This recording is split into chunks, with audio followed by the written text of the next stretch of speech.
please join me, Bogdan-Gruia. Give us your thoughts, please, on the topic here that we have. Thank you very much for the invitation. Your Excellencies, dear Ambassador Guilford, Ambassador dear Nürnberg, dear Ministers, I think since we have that war in the Middle East, we understand how important is the supply chain of our energy in the region. Romania, it's a country which is in the middle of the vertical corridor. Definitely we are the largest producer of natural gas in the European Union, but it's not enough. We have a very strategic decision on the Euro political landscape. We need to choose very clear and to act, as Ambassador Guilford said in her wonderful speech, we need to choose how very clear the cutting off all the ties with Russian Federation supply chains. That's very clear. And once we have that, definitely things will go further. We are not blocked by bureaucracy, we are not blocked by lack of money.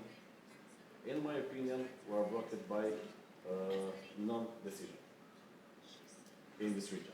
And I think the next stage... Is that an individual basis or a collective decision that's lacking?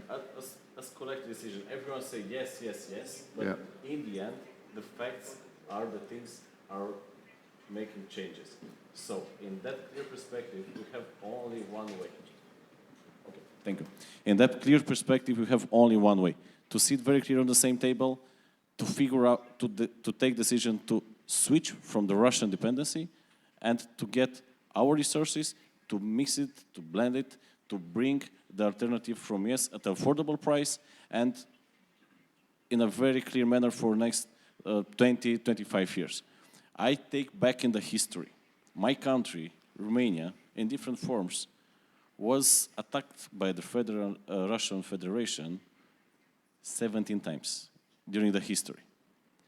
In our history, United States was a very clear ally.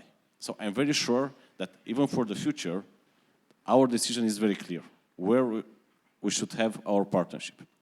And it's not a matter of decision to choose between US or European Union. That's a very wrong landscape. No, it's about how we could increase our independency in a manner of energy. And in this moment, we see how important it is to have alternative of supply chains in energy.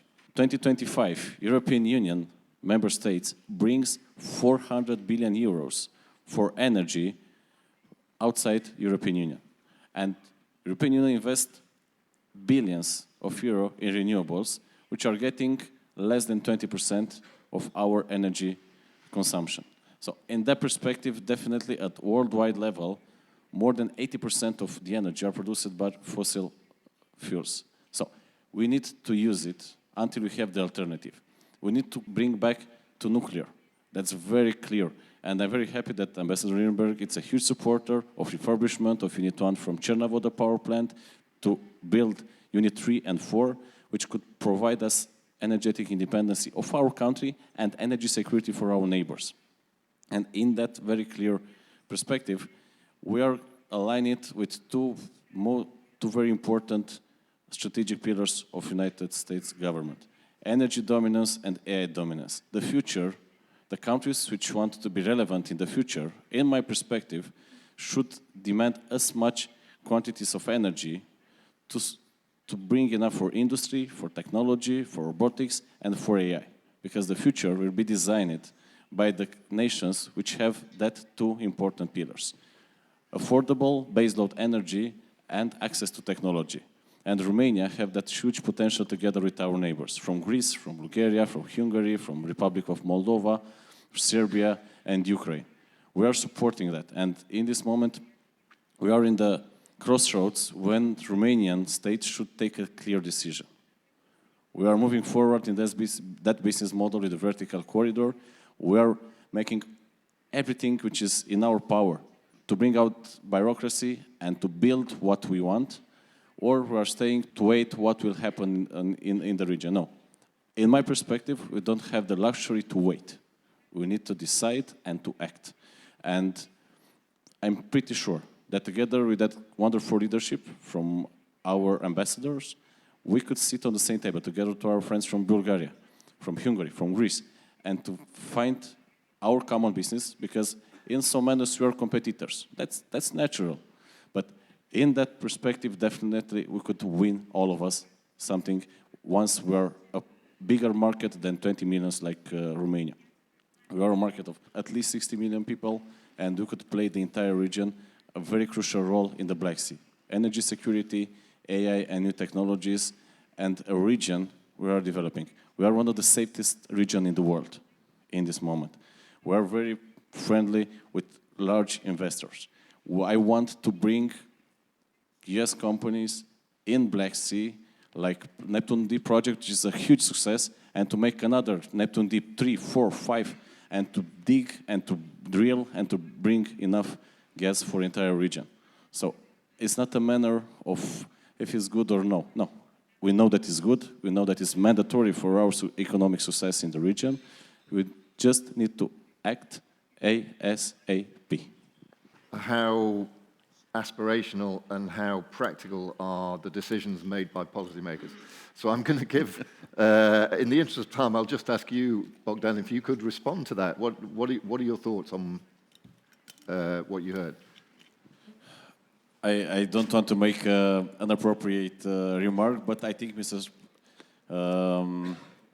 Exarcho could be a very good political leader too. And I know that you don't want that, but let's bring it back. In this moment, when you discuss about supply chains of energy, it's not a luxury. And as I mentioned in my first intervention, we need to act now. We don't have time to wait for the perfect scenario. We don't have time to wait for the war in Ukraine to stop. We don't have time to wait for the Houthi rebels to bring back or the Iranian to stop. Because during these days, I start to prepare the winter in my country, and I start to bring in my deposit natural gas. But it's not enough. I have a huge pressure from our friends and neighbors because they need it. So in that perspective, it's very clear what decisions should be made by countries in the Central and Eastern Europe.